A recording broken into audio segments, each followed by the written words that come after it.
Então, vamos começar a sessão da tarde com uma palestra do professor Mateus Porto, do Departamento de Engenharia Mecânica da UFMG. O professor Mateus Porto, portanto, trabalha na área da termografia e vai fazer aqui uma palestra ligando a termografia com a arquitetura e com a engenharia. Queria agradecer, portanto, a participação dele e esta palestra que vai aqui nos dar, que será certamente bastante enriquecedora, numa área, portanto, de ligação da engenharia com a arquitetura.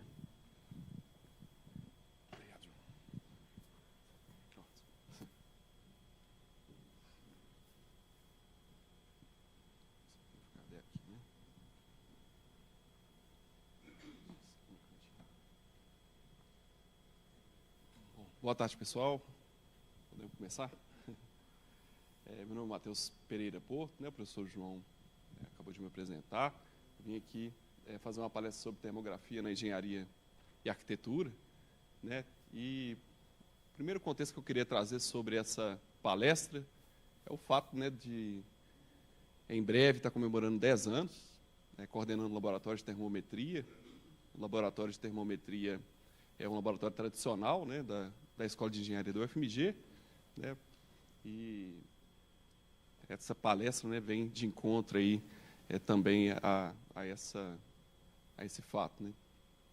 E 10 anos atrás, né, fiz uma análise crítica, né, do panorama do que era a termografia, assim que assumi o laboratório, e concluí, né, que a termografia era tida como uma ferramenta industrial utilizada para observação de pontos quentes e frios, né, ou seja, era pautada no conhecimento empírico, né. Todo mundo deve ter tido contato em algum momento, os engenheiros e os arquitetos, né, com termografia. A termografia na engenharia é muito utilizada para determinar um mau funcionamento de um determinado equipamento, ou então uma degradação de um determinado equipamento, se manifesta muitas vezes com aumento de temperatura. A gente aponta a câmera termográfica para aquela cena ali e observa uma mudança anormal ali, né? E a termografia também era usada, né, sem rigor metrológico. O que significa isso? Mesmo que você esteja observando uma cena e que essa cena você tenha só o interesse de observar pontos quentes e frios, ainda assim você está fazendo uma análise relativa e o estudo metrológico ele é bastante importante. A ideia é dar um viés científico a partir do uso de um equipamento que esteja calibrado, né? Fazer uma medição com uma determinada incerteza. E também tinha um uso limitado na ciência, né? A termografia, apesar de ser bastante utilizada na ciência, né, e era bastante utilizada, ainda existia sempre o problema de uma falta de escopo, né? O escopo da termografia era sempre observar uma cena, uma variação de temperatura, e a partir dessa variação se fazia alguma análise adicional, redes neurais, ou complementava uma análise qualquer que você estivesse fazendo. Então, um escopo extremamente limitado na ciência. E muito disso, em função da termografia e das câmeras termográficas, a termografia ela ter surgido, né, com o uso militar e ter avançado, né, com o passar dos anos, para um uso militar e civil, né, um uso misto. Isso causou, né, um entrave muito grande, né, na medida que é importante para a ciência que você utilize equipamentos que você tenha o conhecimento de como que ele funciona, né? Isso é fundamental para a ciência em todos os sentidos, né?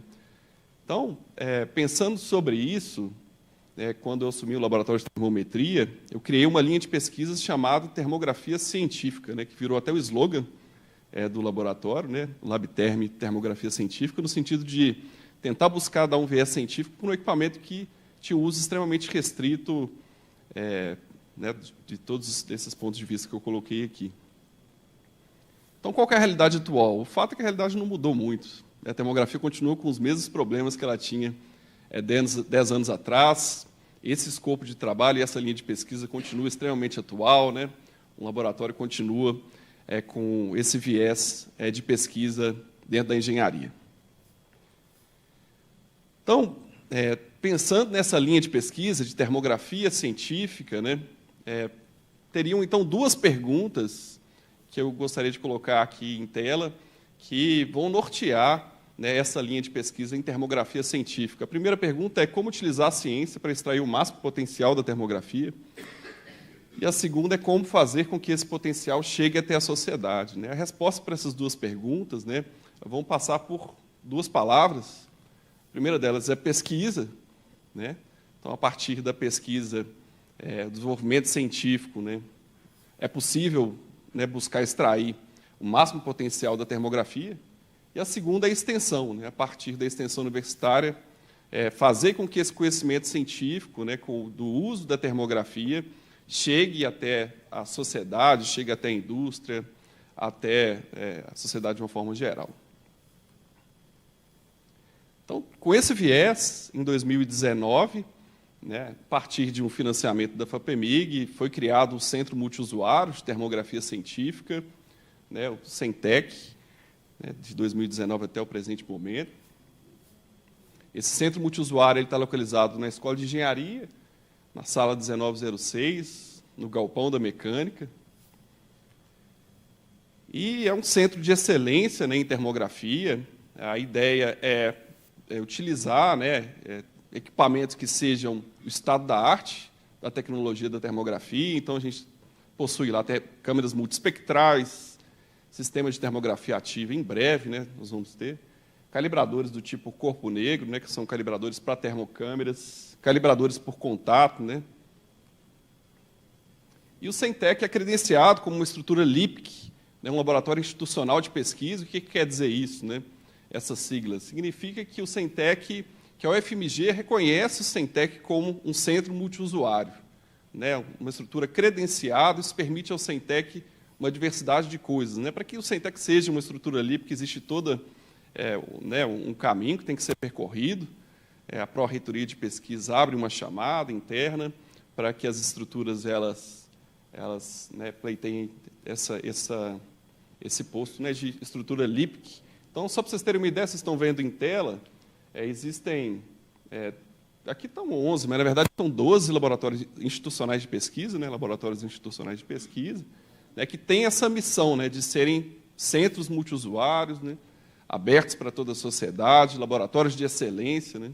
Essa que isso que significa, né, essa estrutura LIPC dentro da universidade. Só por curiosidade, aqui são os laboratórios da universidade, os que a gente tem convívio mais próximo, né, e as outras estruturas, né, que foram criadas, né, com o viés de proporcionar né, uma forma diferente de atender as pessoas. Então, quais são os conceitos norteadores do CENTEC? Né, o CENTEC ele tem uma vocação para servir a comunidade. Isso surge já de longa data, né? O laboratório não surgiu em 2013, 2014. Né? O laboratório ele surge muito antes disso. O professor Roberto Março, né?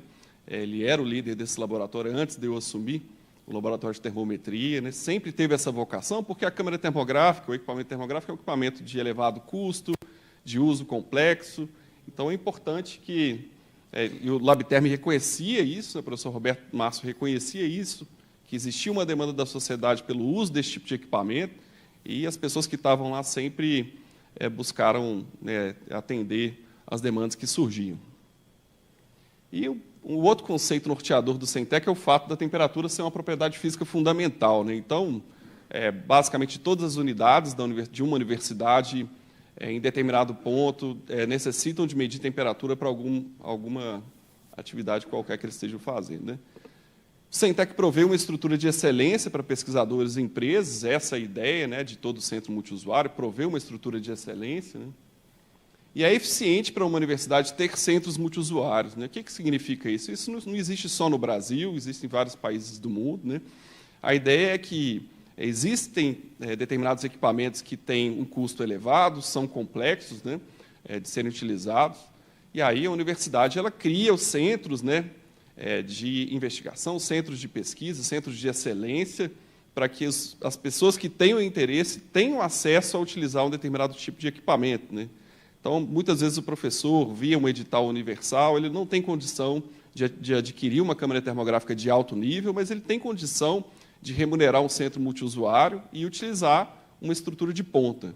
Então, essa que é a ideia do centro, uma das ideias, um dos conceitos, né, é fazer com que seja acessível, né, Muitos artigos a gente lê, né, quando a gente estuda sobre termografia, e uma das críticas é exatamente isso, né, de serem equipamentos caros, né, o centro multiusuário ele entra para buscar mitigar esse problema.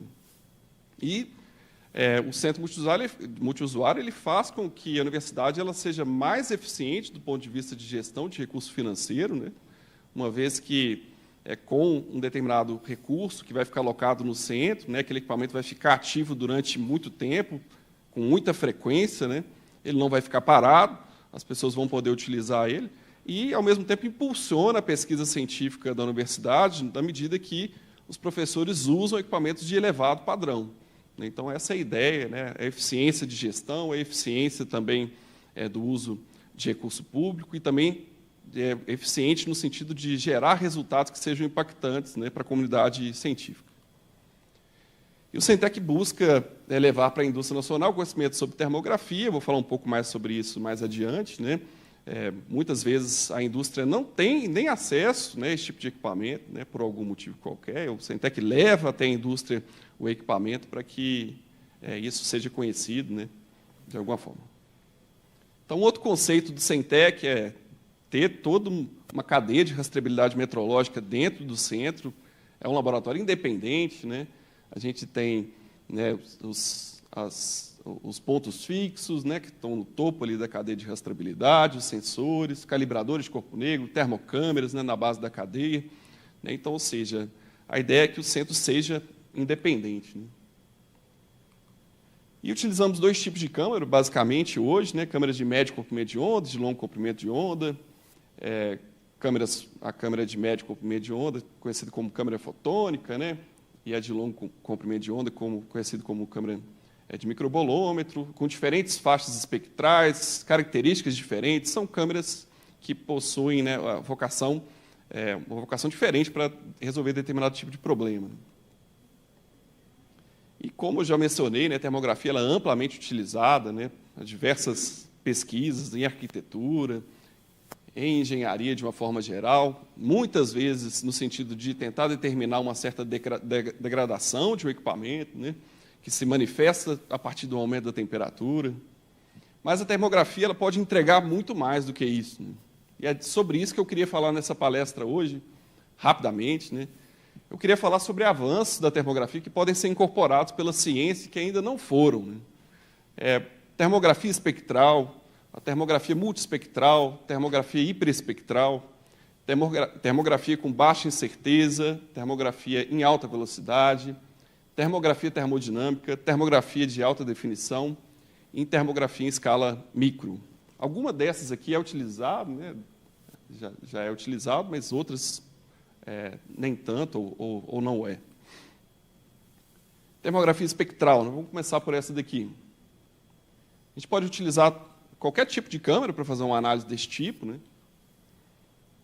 Então, um problema típico que pode ser classificado como um problema de termografia espectral, né, quando você aponta uma câmera termográfica de longo comprimento de onda para um módulo fotovoltaico. É a primeira medida, quando você olha para o módulo, você acha que ele é um equipamento opaco, mas, na verdade, o problema não é, de forma alguma, pode ser considerado, né, esse objeto, o módulo fotovoltaico, como um corpo opaco. Né? Para começar a análise de um problema desse tipo, né, eu quero medir a temperatura de um módulo fotovoltaico. A primeira coisa que a gente tem que analisar é a sensibilidade do conjunto óptico da câmera. Né? Ela tem uma sensibilidade que varia com o comprimento de onda, a gente pode ver naquele gráfico que está em tela. Né? Existe uma certa variação, né? Ou seja, tem um comportamento espectral, não é uma coisa extremamente variável, mas existe. A radiação térmica é uma das componentes, né, que é a que mais interessa para a gente determinar a temperatura do módulo. Ela vem, né, diretamente ali da estrutura desse módulo, né, do módulo fotovoltaico, propriamente dito. Né? E se esse módulo fosse um corpo negro, né, tivesse um comportamento idealizado, ele emitiria a energia com um padrão daquela forma de sino, né, que é a emissão de corpo negro, com um comportamento bem conhecido. E a emissividade do vidro entraria no problema. Existe uma certa variação entre 8 e 14, né, micrômetros, que é a faixa de sensibilidade da câmera, Existe uma certa variação espectral, mas percentualmente não é tão representativa. Existe uma outra componente que a gente costuma pensar que ela é importante, que é a componente que é a radiação proveniente do Sol, mas a gente vê que ela é predominante até mais ou menos ali 4 micrômetros, ou seja, a faixa de sensibilidade da câmera é a partir de 7,5. Então, a componente que é proveniente do Sol, ela não precisa ser considerada, é muito baixo. Obrigado. E uma outra componente que é a radiação que é proveniente da atmosfera. Essa, sim, ela é bem representativa na faixa de 8 a 14 micrômetros, da faixa de sensibilidade da câmera. E também tem um comportamento espectral bastante acentuado, né? A gente vê que existe uma variação grande, aquela curva ali abaixo em vermelho, né? E isso é a radiação emitida pelos gases da atmosfera. Os gases eles têm essa característica de emitir radiação de uma forma espectral. Então, essa componente é muito importante, né? E, além disso, a refletividade do vidro, né, porque essa radiação vem do céu, atinge o módulo fotovoltaico, é refletido pelo vidro, tem um comportamento extremamente variável do ponto de vista de espectro, né? A radiação refletida pelo vidro, ela tem um comportamento fortemente influenciado, né, pelo espectro. Então, essas duas componentes talvez sejam as mais importantes, né, que fazem com que esse fenômeno, né, de observação de um módulo fotovoltaico seja extremamente espectral, né. A transmissão atmosférica também tem um certo comportamento que varia, né, com o comprimento de onda. Então, quando eu utilizo uma câmera, eu quero medir a temperatura de um objeto, né, e eu estou num cenário como esse aqui, que eu tenho várias componentes aqui que são dependentes do comprimento de onda. O meu modelo matemático, o modelo matemático que eu utilizo para converter energia em temperatura, tem que considerar, obviamente, esse comportamento espectral. Então, colocando de forma simples, quando eu somo os efeitos, né, dessas componentes em termos de energia por comprimento de onda, colocando dessa forma aqui, para ficar claro, né, que existe, né, que a radiação que chega até a câmera incidente nos sensores da câmera, essa radiação ela tem um comportamento espectral muito acentuado, né?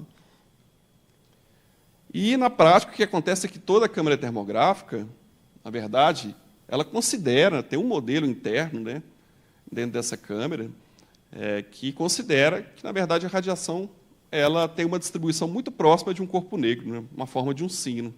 Ou seja, a câmera termográfica ela não está pronta para ser utilizada para um problema desse tipo, né? Ela não está pronta para ser utilizada num problema desse tipo. Então, é necessário que seja feita uma correção, então essa é a proposta, né, para que a câmera termográfica utilize um modelo que seja espectral, né? Então, essa que é a análise espectral. Para a gente ter uma noção dos resultados, eu coloquei em tela aqui, né, um gráfico apresentando os resultados, né, inicialmente do modelo matemático convencional. O que foi feito, né? Um gráfico aqui de desvio absoluto de temperatura da termocâmera menos a temperatura do termopar. E a gente vê, olha, que a componente, quando se utiliza o modelo matemático convencional, que o desvio absoluto é representativo. Quando eu comparo com o modelo espectral, né, esse desvio é muito menor, né? Comprovando, né, que o conceito, né, de termografia espectral ele é aplicável.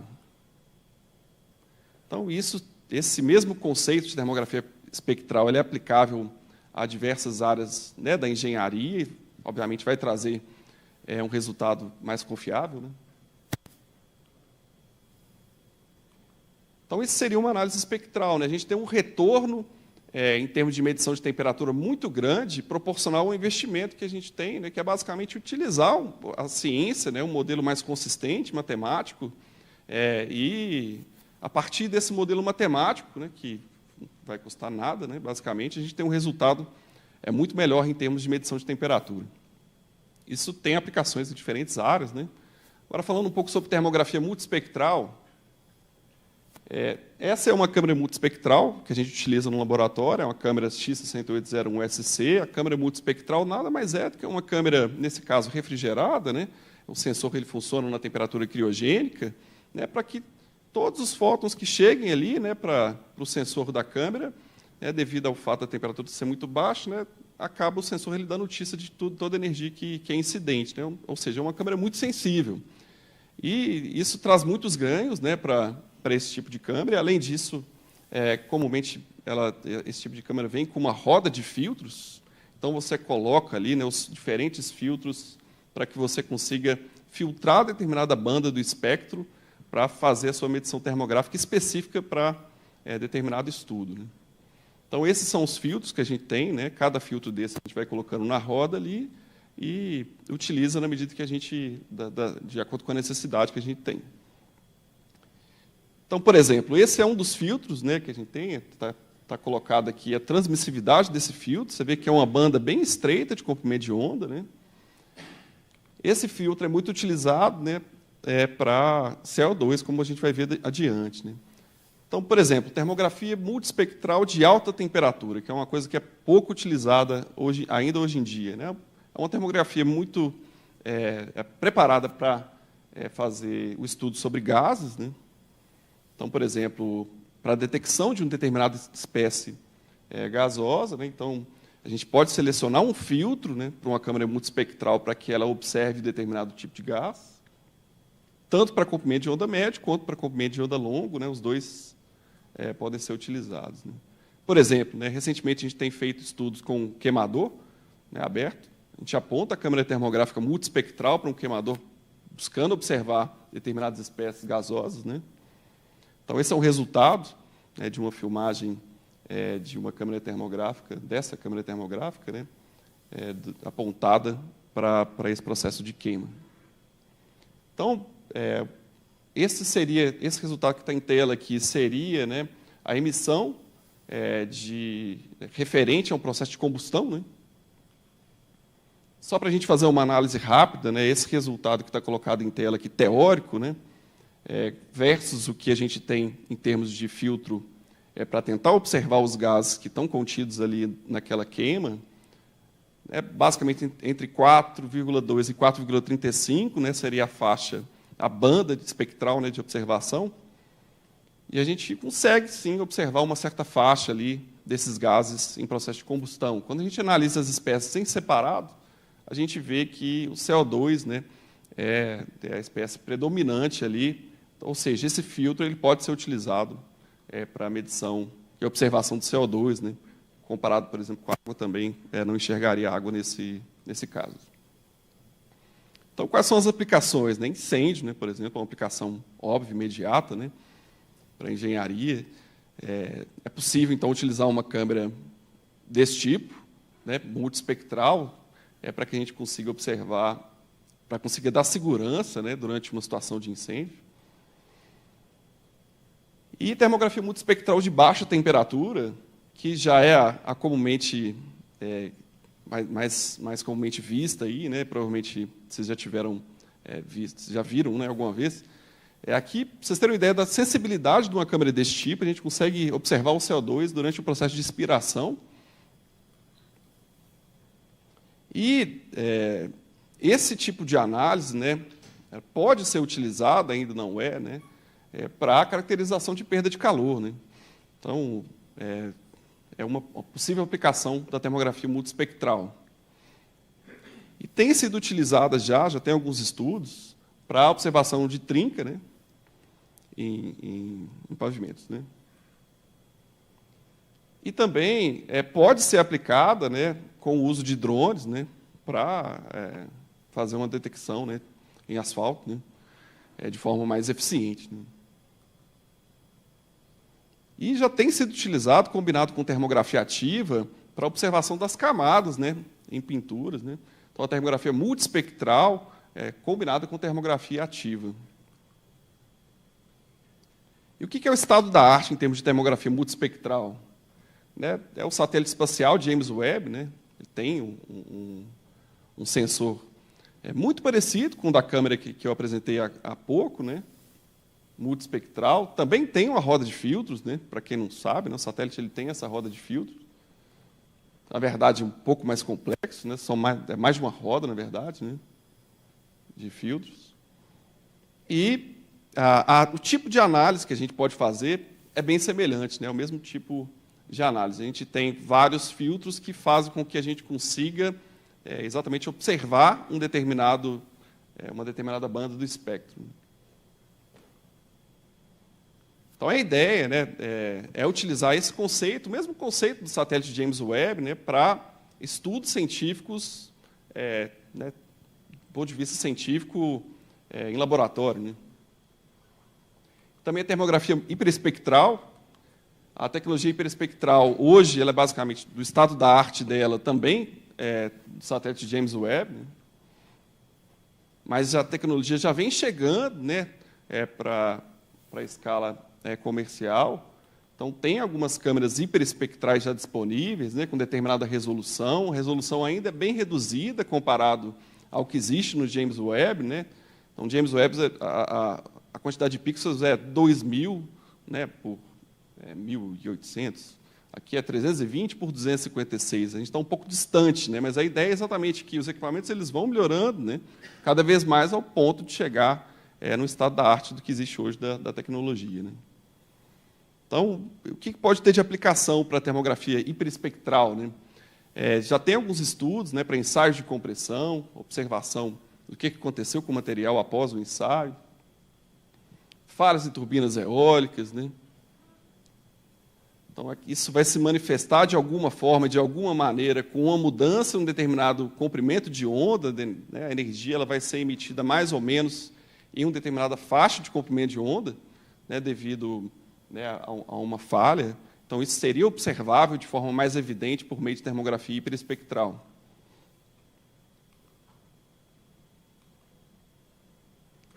E termografia de baixa incerteza, né, que pode se tornar uma realidade também. A gente tem feito alguns estudos, né, sobre isso. Aqui está apresentada uma câmera termográfica, né, a X6801SC, apontada para um radiador corpo negro, né, que é um calibrador de uma câmera termográfica, né, nada mais é do que uma placa de alta emissividade, né, com temperatura bem controlada. Então, fazendo uma análise, né, sobre a calibração desse tipo de equipamento, a gente observa o seguinte, olha, que esse é um equipamento calibrado, veio calibrado de fábrica, né, e a temperatura observável aqui no corpo negro, né, a gente colocou lá 35 graus, e a gente esperava que a câmera termográfica respondesse, né, falando que, de fato, ali aconteceu uma temperatura de 35 graus. Mas o que aconteceu foi que o resultado da medição foi 36,8 graus. Ou seja, a câmera entregue, nova, né, já com um desvio de temperatura considerável. A gente fez, né, um novo procedimento de calibração, né, uma nova regressão para a observação da temperatura, e fizemos uma validação, né, onde a gente pode observar, olha, que para um corpo negro a 35 graus, o resultado da câmera, né, depois de calibrada, é bem próximo de 35 graus, né, um desvio aqui 0,005 graus, ou seja, é possível, né, utilizando ciência, calibrar um equipamento e ter um rigor metrológico muito mais alto e conseguir utilizar o equipamento né, com um embasamento científico muito melhor, se você consegue fazer esse tipo de procedimento de calibração antes do uso do equipamento.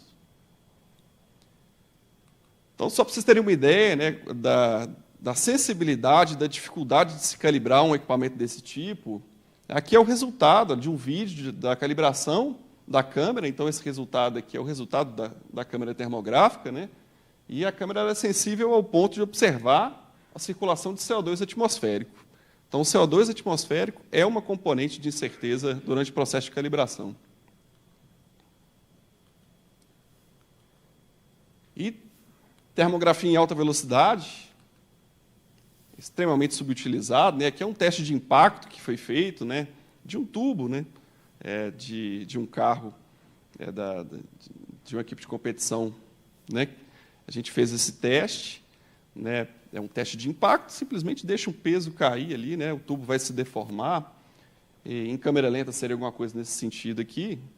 E quando a gente vê, né, quando a gente utiliza uma câmera refrigerada que possui uma capacidade de aquisição de dados muito alta, né, alta frequência de aquisição de dados, o teste de flexão, né, para uma taxa de 1000 Hz, a gente pode chegar até 20.000 Hz com a câmera dessa, né, para uma taxa de 1000 Hz, o resultado já é bastante interessante, né, para o teste de flexão de um tubo. E para um teste de compressão, a câmera estava um pouquinho distante ali, era possível chegar um pouquinho mais próximo, com certa segurança. a gente consegue esse tipo de resultado, né, com a câmera refrigerada. A câmera que a gente usa normalmente, a gente não consegue isso porque a frequência de aquisição de dados máxima é em torno de 30 Hz, nunca passa de 100 Hz. Uma câmera refrigerada chega a 20.000 Hz de aquisição, então a gente consegue fazer esse tipo de análise. E é possível aplicar esse conceito, né, para ensaio de tração, né, inclusive utilizando sistemas de termografia ativa, né. Então, a gente vê alguns estudos, né, alguns vídeos apresentando o ensaio de tração, o ensaio TSA, né, e é possível ir bem mais longe, né, utilizando o equipamento desse tipo, na realização de um ensaio de tração.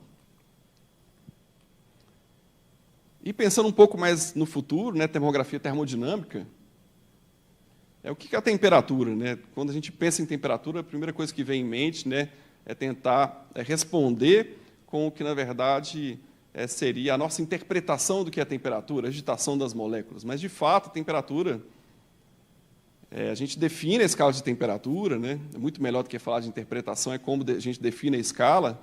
0 graus nada mais é do que a percepção física da matéria, porque a temperatura é sobre a matéria, né? Então, 0 graus é o quê? A percepção física da água, do banho de gelo, né? Do banho de gelo. Isso é o 0 graus, é a percepção física, né, visual da matéria. Isso representa 0 graus. Né? 100 graus é água em ebulição. Né? Isso representa 100 graus. Então, essa cena aqui é igual a 100 graus. Né? O fato de você enxergar, é isso que define a temperatura. Né? E o 1 grau, né, essa variação de 1 grau, na verdade, a definição é com base também no comportamento da matéria, né? Mas no caso de um gás, né, é definido como o comportamento de um gás para que situação? Né? A gente tem que produzir um gás ideal. Né? O gás ideal é aquele gás, né, que tem um comportamento muito especial, que não existe interação potencial entre as moléculas. Né? A gente mede a pressão e densidade mecanicamente, e a partir do uso de uma equação, que é a equação de gases ideais, a gente chega no valor da temperatura. Isso é temperatura, o resto é interpretação física, né, que é o que a gente escuta. Né?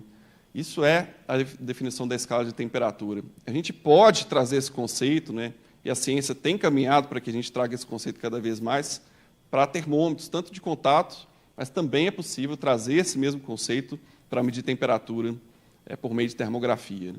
Utilizar o conceito de temperatura termodinâmica. Né?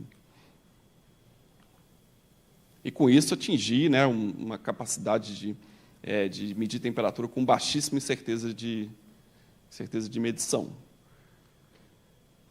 E, por fim, a termografia de alta definição já vem ganhando mercado, né, a termografia com altíssima resolução, sensores de 1920 por 1200 de resolução, né? E a gente consegue, com isso, olha, observar, né, em especial visão espacial, né, ambiente construído, né, análise de ambiente construído, e, enfim, uma diversidade de outras análises. Né. E o estado da arte para realizar análises em alta definição é também o James Webb. Né. Não adianta só pensar em número de pixels, né. A questão não é só o número de pixels, a questão também é o tipo de câmera e a capacidade que a gente tem de definir a imagem. Então, o James Webb ele faz as duas coisas, a gente não tem isso comercialmente. Né? Apesar daquela imagem que eu mostrei ter uma alta definição, ela ainda tem, não é uma câmera refrigerada, né, que possui uma capacidade de definir a imagem tão bem. O James Webb ele consegue. Né? E, por fim, a termografia em escala micro, que também pode ser bastante explorada na engenharia, é bastante utilizada para a parte de eletrônica, mas também pode ser expandido esse uso para outros tipos de ensaios. Né? Bom, concluindo, então, essa apresentação, gostaria de reforçar, né, que a termografia ela tem sido subutilizada na ciência. A gente, basicamente, utiliza o instrumento, aponta ele para uma cena de engenharia qualquer, e, como resultado, né, a gente obtém aquele dado, aquela informação, e faz uma análise utilizando a inteligência artificial, embarca esse equipamento, que é a câmera termográfica, em um robô, em um drone. Né? É possível fazer muito mais do que isso. Né?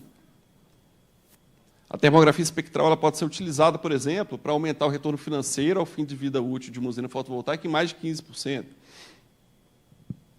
A termografia multiespectral pode ser usada para monitoramento de gás de efeito estufa em grandes centros, entre outras aplicações. A termografia hiperespectral pode desencadear, irá desencadear, né, o desenvolvimento de centenas de novos métodos de engenharia. Para ficar falando só sobre engenharia, se a gente for para a área médica, outra centena, outra infinidade de aplicações. Basicamente, a gente consegue observar, né, a partir de uma imagem, o comportamento da matéria, né? Então, aonde a gente pode chegar com isso, uma infinidade de soluções, de novos processos, né, novos produtos. E o mercado de termografia deve avançar nos próximos anos, no sentido de prover equipamentos multiespectrais, hiperespectrais de alta resolução e altíssima aquisição de dados, né? A curva, né, o custo tem reduzido, né, enormemente desses equipamentos com o passar do tempo. Então, é possível que isso chegue ao mercado em determinado ponto, né, por um custo acessível. A falta de calibração de termovisores com metodologia científica rigorosa e transparente tem trazido prejuízos enormes para a ciência, né? Não quero entrar no mérito aqui, mas o equipamento de termografia ele é usado sem calibração. Eu sei que é uma prática, às vezes, usual, né, na ciência, mas é extremamente importante que a gente use o equipamento que tenha, né, uma rastreabilidade metrológica para a gente ter confiança nos resultados, né? Na termografia, isso é pior ainda do que nas outras áreas. Nas outras áreas já não é uma coisa muito boa, na termografia é pior.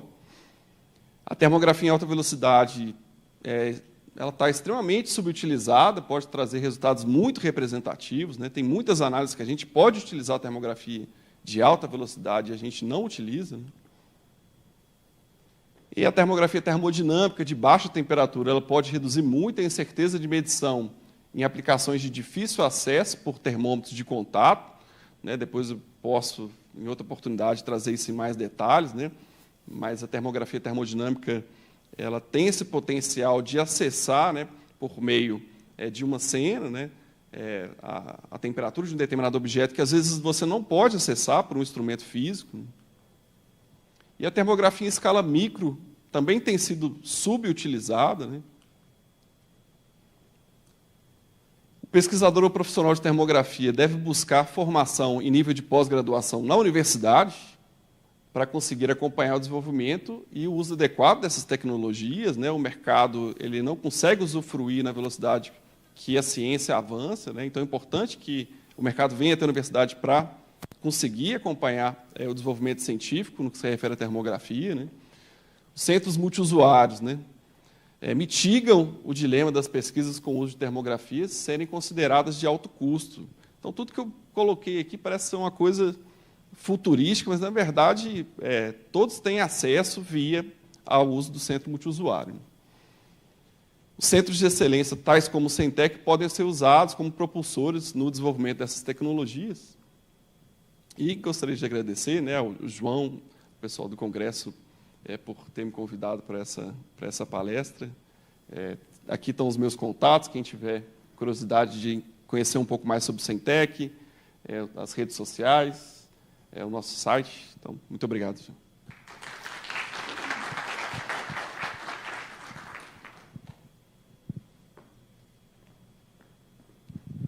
Muito obrigado pela sua explanação, foi muito boa.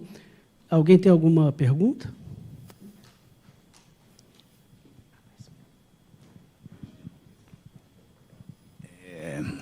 Muito obrigado, adorei a apresentação.